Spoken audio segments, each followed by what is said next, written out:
Sebuah tampilan gaya tidak selalu harus fashion, ya, tapi juga ada tampilan fashion. Nah, kadang-kadang kita bikin usaha di sini, tetangga kita aja nggak tahu bahwa kita punya usaha itu. Pada saat dunia ingin melihat kita, apakah ada produk kita yang bisa kita perlihatkan?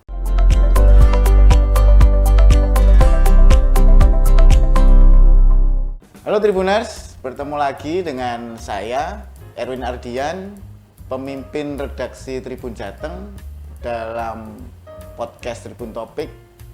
Hari ini, ini di sebelah saya sudah ada tamu istimewa yang datang ke kantor Tribun. Beliau adalah, mungkin Tribuners pasti sudah pernah dengar ya, namanya Samuel Watimena. Kita biasa manggilnya Om Semi ya. Sekarang karena di Jawa jadi Mas Sam. Oh iya. Dulu manggilnya Om Semi, sekarang Jawa jadi Mas Sam. Gitu. Mas Sam ini mungkin Tribuners sudah ada yang melihat ya, kalau di jalan-jalan itu udah mulai ada baliho-balihonya Om. Iya. Saya lihat Om, Samuel Watimena caleg PDIP Dapil 1 ya. Iya. Dapil 1 itu mana aja? Semarang, Kabupaten Semarang, Kendal, Salatiga. Oke, jadi Mas Sam ini adalah caleg dari PDIP di Dapil 1 yang wilayahnya Salatiga, Iya. Kabupaten Semarang, Kendal. Kendal. Oh, oke. Gimana ceritanya? Dulu kita dengarnya ngerancang-rancang busana ya. Kok sekarang tiba-tiba kesini Om jadi caleg? Masuk jadi caleg. Jadi gini, saya sekarang kan masih staf khusus Menteri Pemberdayaan Perempuan Perlindungan Anak. Periode Pak Jokowi pertama, saya staf khusus Menteri Koperasi dan UMKM. Oh, oke. Tapi latar belakang saya perancang busana sejak tahun 79. Ya, Jadi udah 44 tahun nih. Wah, lama juga. Nah, kenapa kemudian tergerak untuk masuk dalam dunia politik, khususnya di legislatif? Karena menurut saya, kalau kita ingin mempunyai power lebih untuk membantu masyarakat, sepertinya harus masuk di legislatif. Karena itu kan menyangkut undang-undang dan menyangkut anggaran. Jadi keberpihakan tuh ada di situ. Nah, saya memang berharap juga bahwa nantinya saya bisa masuk di Komisi 10, yaitu yang menangani pemuda dan olahraga, pariwisata, kemudian pendidikan dan kebudayaan. Itu kayaknya lingkup yang terdekat dengan saya. Sesuai dengan pengalaman dan keahlian saya, pengalaman saya yang selalu sejak tahun 80-an itu bergerak bersama masyarakat, membina, membimbing di kegiatan UMKM gitu. Jadi Tribuners, ini Mas Sami ini, Mas Sam ya, dulu kita kenal sebagai desainer nasional, bahkan internasional sih ya. Iya. Kalau saya ikutin perjalanan karirnya, ini sekarang rupanya ingin berkontribusi melalui dunia politik ya. Politik. Enggak ini Om, ini awalnya dari entertain ya, lebih ke entertain ya, kemudian jadi staf khusus memang ya, jadi di menteri, masuk ke politik. Nggak ada kekhawatiran nih Om, wah ini dunia yang benar-benar baru. Sebetulnya dalam keseharian kan kita juga sudah berpolitik ya. Iya. Cuman ini sekarang sifatnya lebih formal lagi apa yang kita lakukan. Dan kalau kita bicara untuk keberpihakan kepada masyarakat, maka ini menurut saya hal yang setahap lebih maju lagi. Apakah kemudian kita tidak bisa berpihak pada masyarakat di luar legislatif? Tentunya bisa. Saya sudah lakukan itu sejak tahun 80. Tapi intensitas ternyata memang harus di tahapan ini. Supaya bisa lebih besar lagi membantunya gitu, kira-kira. Oke. Jadi Tribuners, itu tadi ya, kalau ingin berkontribusi langsung, jangan takut juga terjun ke politik karena hanya lewat situ. Meskipun ada jalan-jalan lain, tapi tadi seperti gerakan Mas Sam, dengan lewat legislatif ini kontribusinya bisa lebih nyata gitu ya. Daripada kita cuma ngomong-ngomong doang, kritik-kritik doang sama ini kan gitu ya. Ini harus gini nih. Jadi Tapi kita pasar, ya? kita nggak mau masuk gitu kan. Akhirnya obrolan kita ya hanya lewat begitu saja. Betul. Itu tadi yang digarisbawahi dari masam ya. Karena sebetulnya dengan podcast kayak gini kan juga kita mempengaruhi masyarakat. Ya, betul, tapi betul. mempengaruhi di beberapa titik. Ya. Nah, jadi untuk lebih memperbesar pengaruh tersebut, rasanya kok ya perlu gitu. Terus ini berarti kan mungkin berapa bulan terakhir kan muter-muter ya Ya, di daerah pemilihannya ya. betul. Apa saja hal menarik yang ditemukan Om? Yang menarik saya temukan adalah minat masyarakat ya di dalam, ya memang mereka harus survive ya, kita semua harus survive. Jadi sense of survivalnya masyarakat itu tinggi sekali. Ya, kemudian kecintaan mereka pada tradisi itu tinggi sekali. Nah, yang saya lihat bahwasanya potensi ini perlu lebih ditata, perlu lebih di-manage. Ya, sehingga energi yang kita keluarkan bisa sesuai dengan apa yang kita dapatkan. Karena kalau energi ini tidak tertata, ya menurut saya akhirnya kita bisa merasa seperti kita sudah melangkah, padahal kita masih di tempat. Ya, nah, penataan energi ini yang menurut saya menjadi sesuatu yang saat ini perlu kita fokus. Ya, supaya dalam suatu kurun waktu kita tahu kita melangkah kemana. Nah, umumnya di para teman-teman yang di berbagai daerah tersebut, itu point of achievement-nya itu belum di set up, belum ditentukan. Tapi kegiatan hariannya terus dilakukan. Nah, menurut saya point of achievement-nya harus ditaruh. Tahun ini saya mau di mana, targetnya jelas ya. 5 tahun lagi mau di mana, 10 tahun lagi mau di mana. Ya, sehingga apapun yang kita lakukan, sekecil apapun, harus ada sebuah program dan harus ada progres. Jadi ya istilahnya orang mau bergerak itu harus jelas tujuan yang mau kemana, capai. betul. Itu gitu ya. Betul. Makanya apa yang dilakukan harus fokus menuju ke sana gitu ya. Betul. Oke. Ya. Nah, itu jadi banyak yang melangkah kalau secara UMKM, banyak yang melangkahnya kan diawali karena hobi, karena adanya waktu luang. Itu udah suatu modal yang besar sekali. Ya, kita mempunyai kemampuan, kita mempunyai hobi, itu udah 50% di tangan. Tapi untuk mencapai suatu hasil nggak bisa hanya dengan hobi dan kesenangan. Ya. Harus ada sebuah sistem yang dijalankan. Harus ada mata rantai lainnya yang harus kita lakukan untuk mencapai titik itu. Supaya produktivitasnya terjaga. Kan umumnya nih, karena kita tidak punya point of achievement, kita mengerjakan hari ini kita makan cukup. Selama 1 minggu kita udah dapat untung, berhenti dulu deh, istirahat dulu. Nanti mulai lagi pada saat kita udah kekurangan. Nah, ya. Udah telat. Kira-kira gitu. Ya Om, selain tadi UMKM ya, kita ini kan sebenarnya sebuah bangsa yang kaya sekali akan warisan budaya. Ya kan? Om melihatnya bagaimana? Bagaimana masyarakat kita sudah memanfaatkan warisan budaya ini sebagai sebuah potensi untuk berkembang ke depan? Ya. Kalau memanfaatkan, sebagian sudah memanfaatkan, tapi kembali lagi point of achievement-nya belum ada. Jadi kalau saya pergi ke suatu daerah, kita melihat ya tradisi dalam sebuah acara, misalkan Merti Desa, ya, kemudian ada berbagai acara tarian. Nah, tarian ini adalah tarian tradisional dari suatu daerah. Tapi tarian tradisional dari suatu daerah ini yang ditarikan oleh masyarakat, itu kemudian dari waktu ke waktu yang kita lihat ya seperti itu. Dan PR besarnya ini bukan hanya di Jawa Tengah ya, ini di seluruh Indonesia.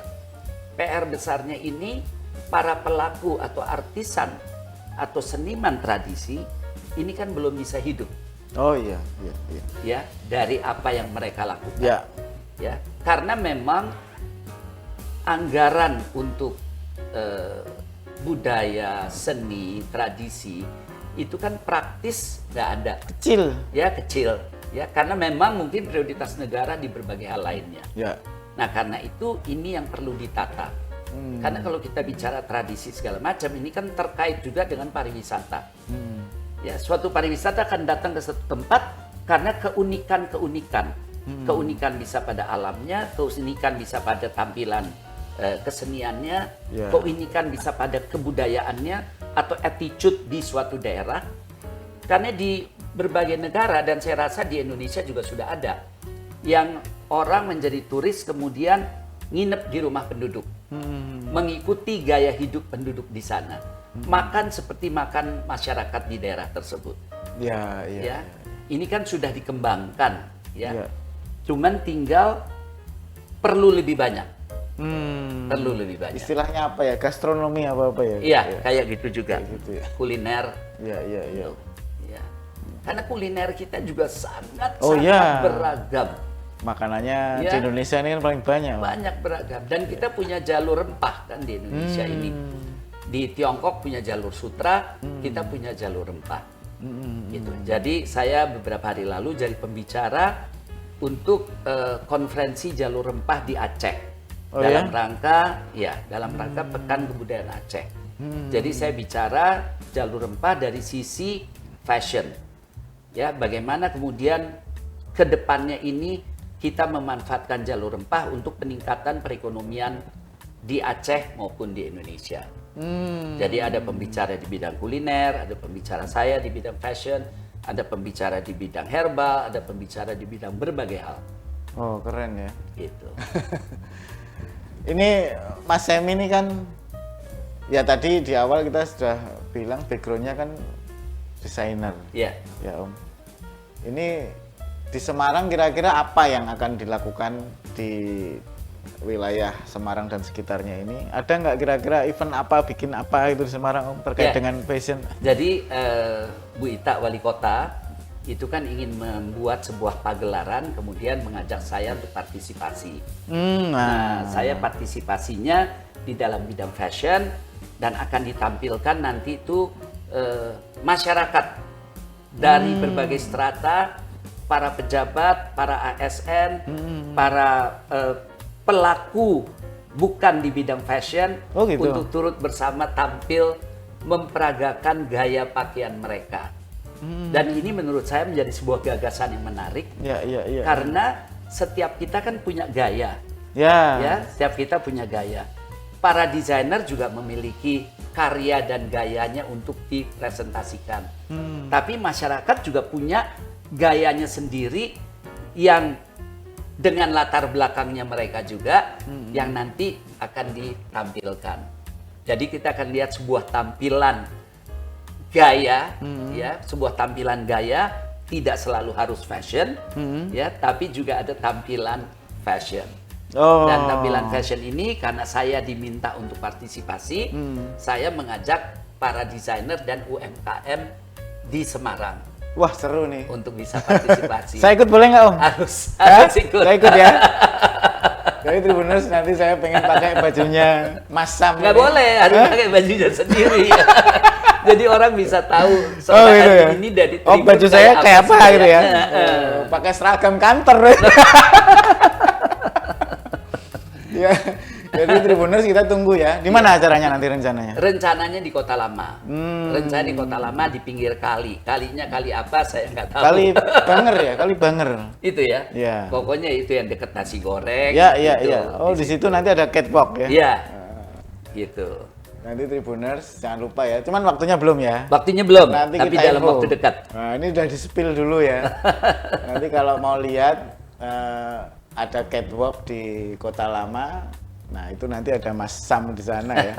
Sama Sama masyarakat Semarang. Dari berbagai komunitas. Nah, itu seru itu. Iya, dari berbagai komunitas. Iya. Tapi kita bicara lagi soal UMKM tadi ya. Menarik ya, tadi disampaikan bagaimana sih UMKM kita yang kita tahu sebenarnya UMKM ini kan tahan banting ya. Waktu Covid kemarin nih sangat, ketika industri besar jatuh, UMKM ini masih bertahan gitu. Iya. Nah, cuman kan selama ini banyak keluhan deh dari teman-teman UMKM ini, kadang-kadang mereka keluhannya soal modal misalnya gitu kan. Kemudian cara pemasaran. Nah, kira-kira apa yang harus dilakukan pada teman-teman ini untuk biar mereka bisa lebih cepat gitu kan? Pasti mereka inginnya jadi besar kan, nggak kecil terus gitu. Jadi kalau permasalahan modal dan pemasaran dari tahun 80 ya, itu kalau saya ketemu UMKM sampai detik ini Masih selalu halnya seperti itu. Tapi kemudian saya sampaikan ke mereka, kalau bicara modal ya, itu modal berapa sih yang dibutuhkan? Nah, umumnya tidak terlalu paham karena umumnya mereka tidak membuat bisnis plan. Nah, bisnis plan ini bukan untuk usaha-usaha besar. Untuk berbagai usaha kita butuh bisnis plan. Ya, jadi kalau usaha kita misalkan tempe bacem, ya. Nah, tempe bacem ini rencananya mau kemana, mau apa? Tenaga kerja kita berapa orang? Bahan baku yang harus kita beli berapa? Ya, kemudian kita harus membayar orang apa kita sendiri? Karena kalau kita mau membesar, tentunya kapasitasnya tidak bisa kita sendiri. Nah, kalau kita mau membesar, kemudian saya tanyakan ke mereka, teman-teman di RT sini sudah mengkonsumsi produknya belum? Oh, yang dekat ya? RW-nya udah belum? Kelurahan udah belum? Kecamatan udah belum? Ya. Coba dulu dari skop tersebut. Nah, kadang-kadang kita bikin usaha di sini, tetangga kita aja nggak tahu bahwa kita punya usaha itu. Ya. Benar. Nah, itu kira-kira satu. Kemudian kita bicara pemasaran. Ya, saya mau market yang lebih besar. Nah, itu tadi sekitar kita satu RT, satu RW itu udah market berapa. Nah, kenapa saya mengusulkannya seperti itu? Ini kan kesannya dalam tanda kutip rada primitif. Tapi memang UKM mau nggak mau caranya dalam skop itu dulu.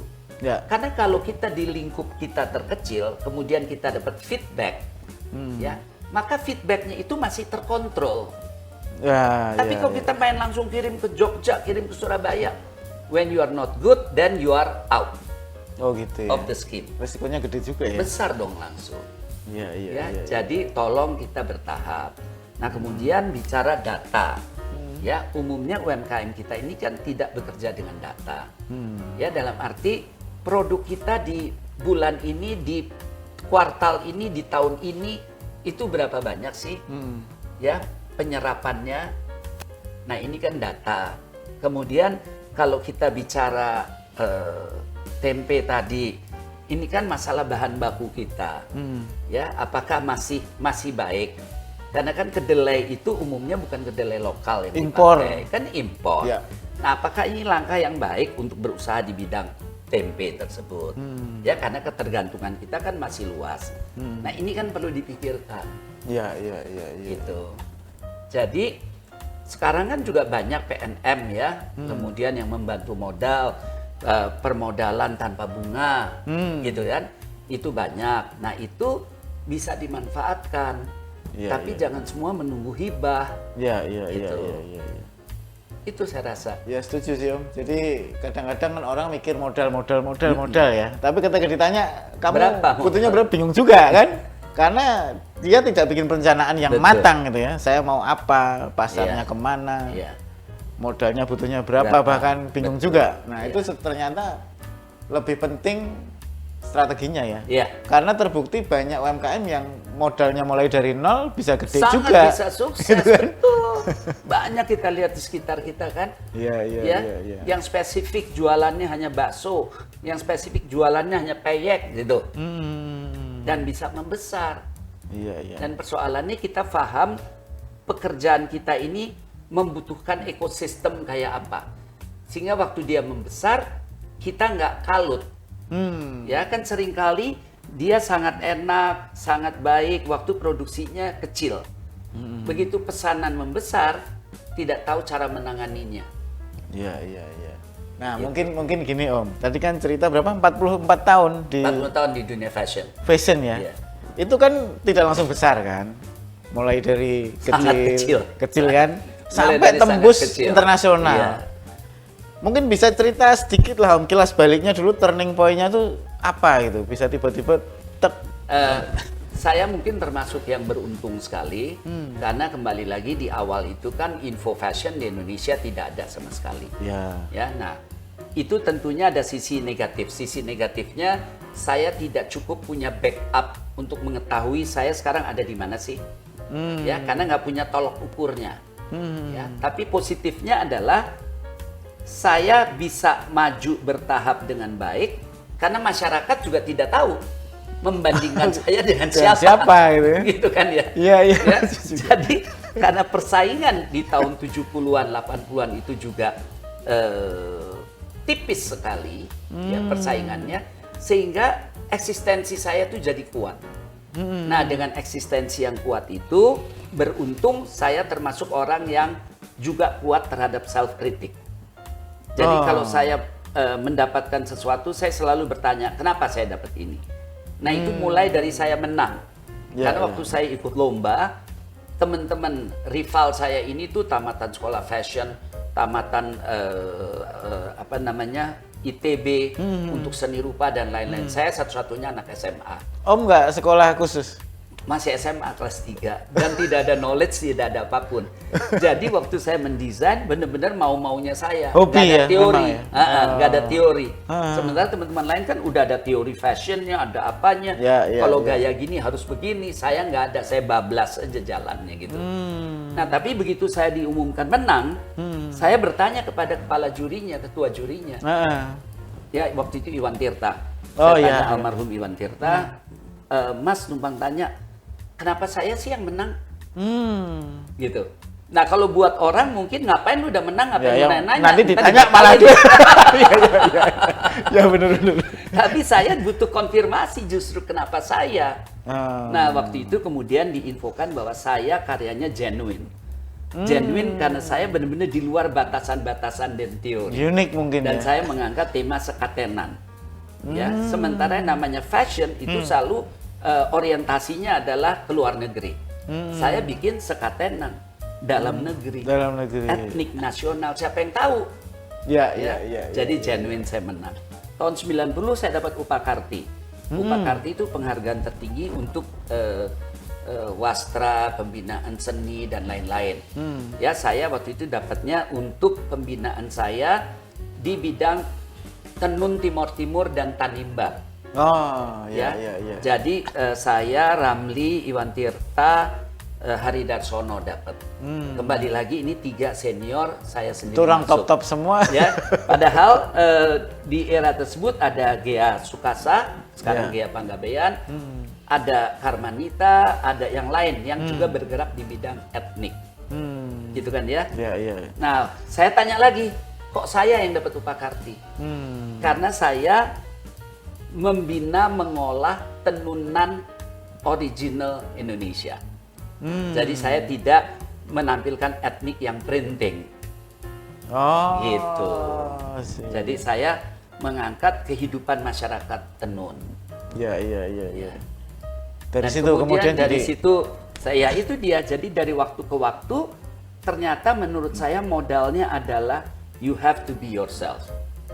Ya, dan meyakini apa yang ditampilkan itu memang memiliki dampak sosial. Iya. Memiliki dampak sosial. Jadi waktu tahun 2000 berapa, saya juga dapat desainer terbaik se-Pasifik. Ya, seluruh Pasifik. Itu juga karena saya menampilkan wastra Indonesia yang saya satukan tampilan. Di mana itu? Di Fiji, Fiji Island. Iya. Gitu. Juara 1. Juara 1. Gitu. Nah, potensi-potensi tersebut di Nusantara ini, di Indonesia ini, di Jawa, di Semarang, ya di kabupaten, itu potensinya sangat besar. Ya, potensinya sangat besar. Tapi kembali lagi, potensi itu bukan segalanya. Ya, harus diikuti oleh mata rantai lainnya. Iya. Jadi Tribuners, bagi Tribuners yang memulai usaha atau apa, lihat tadi contoh ya disampaikan sama Mas Sam ya. Gimana dari awal seorang anak kelas 3 SMA ya bisa mengalahkan senior-seniornya dalam lomba desain fashion. Iya. Dengan keyakinan ya, kemudian apa tadi? Be yourself. Iya, menjadi diri sendiri, Menjadi diri sendiri. dan memahami apa yang dikerjakan. Dan yang dikerjakan harus mempunyai dampak bagi masyarakat. Ya, Karena kalau apa yang kita kerjakan tidak memiliki dampak bagi masyarakat, padahal masyarakat adalah konsumen kita. Ya, kita harus tahu pasarnya Iya. kayak apa kan? Jadi jangan berpikiran masalah saya bikin produk ini saya harus untung Ya. saya harus berapa. Kalau saya pribadi sih tidak begitu. Saya pribadi melihat dulu produk yang saya kerjakan ini dibutuhkan nggak oleh masyarakat. Produk yang saya kerjakan ini mampu dibeli nggak oleh masyarakat. Ya. Produk yang saya kerjakan ini memang sesuatu yang ada gunanya nggak buat mereka. Ya, jadi kalau dia tidak dibutuhkan, dia harganya tidak terjangkau, ya, dia kemudian sama sekali tidak mempunyai dampak buat orang yang membeli. Lalu ngapain orang beli? Ya, benar. Gitu ya. Jadi sederhana sekali. Ada selling point-nya lah ya. Harus ada. Ya. Ya, jadi sederhana sekali. Dan kalau kemudian berbagai hal ini terpenuhi, bisa dikonsumsi oleh masyarakat dalam skop kecil, pasti waktu membesar dia akan mempunyai dampak yang sama. Ya. Jadi harus punya kegunaan buat masyarakat. Ya, oke, ya itu poin yang penting ya. Iya. Jadi nggak hanya sekedar bikin-bikin aja. Betul. Kita harus lihat bikinan kita nih dibutuhkan orang Dibutuhkan nggak, nggak? gitu kan? Ya, dan mereka bisa nggak beli gitu. Iya. Ya. Jadi Tribuners itu tadi ya banyak hal menarik yang udah disampaikan sama Mas Sam ya. Komplit tadi, mulai dari awal karir, kemudian bagaimana UMKM bisa mengembangkan diri, meskipun modal juga kecil Ya. gitu kan, tapi dengan keyakinan dan dengan kerja keras semuanya mungkin. Dan pada era sekarang, kalau memang produk kita itu baik, orang yang mau invest tuh banyak. Ya. Mau partisipasi.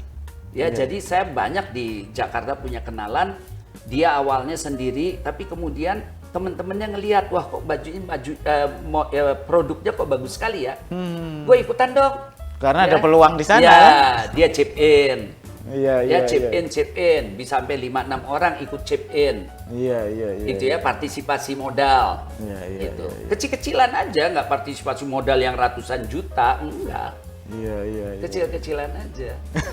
Gitu. Apalagi dengan gadget sekarang kan ya. Oh ya, sekarang scroll mudah, gini, orang dengan mudah bisa Kita lihat bisa produk. melihat peluang, menjadi bagian dari peluang tersebut. Iya. Memberikan peluang gitu. Terima kasih sekali Mas Sam. Oke Tribuners, itu tadi ngobrol seru kita ya dengan seorang desainer internasional Samuel Watimena, tapi sekarang manggilnya udah Mas Sam. Mas. Ya. Karena di Semarang. Mudah-mudahin diri. Tapi masih muda kok. Oh siap. Tentu banyak inspirasi yang bisa diambil. Tadi bagaimana sih mengembangkan UMKM, kemudian memulai bisnis biar oke. Ada warisan budaya juga, udah lengkap sekali kita ngobrol. Mudah-mudahan bisa menginspirasi Tribuners semua. Yang pasti thank you banget Mas Ya, Sam. dan tambahan satu Apa, lagi apa? boleh. Tambahan satu lagi adalah untuk teman-teman milenial, zilenial, lihat deh ke dalam, lihat ke Indonesia. Ya. Banyak sekali potensi yang bisa dikembangkan dan diolah.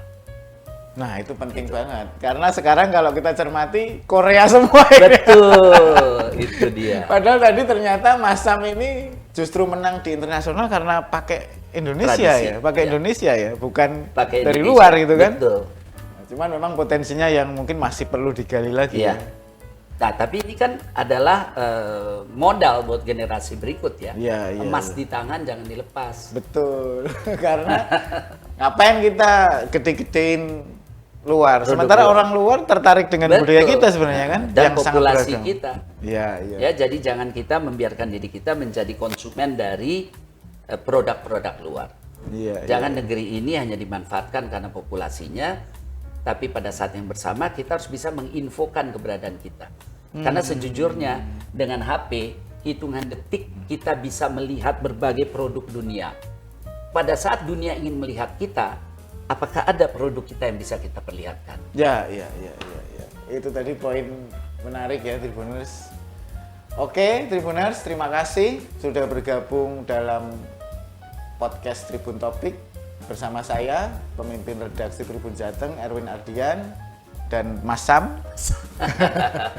caleg DPR RI dari PDIP di Dapil 1. Mudah-mudahan sukses Mas Sam, Amin, amin. bisa tercapai cita-citanya dan bisa bermanfaat untuk Amin. warga Jawa Tengah. Amin. Yang pasti kalau udah jadi jangan lupa-lupa kita Oh, ya. pasti.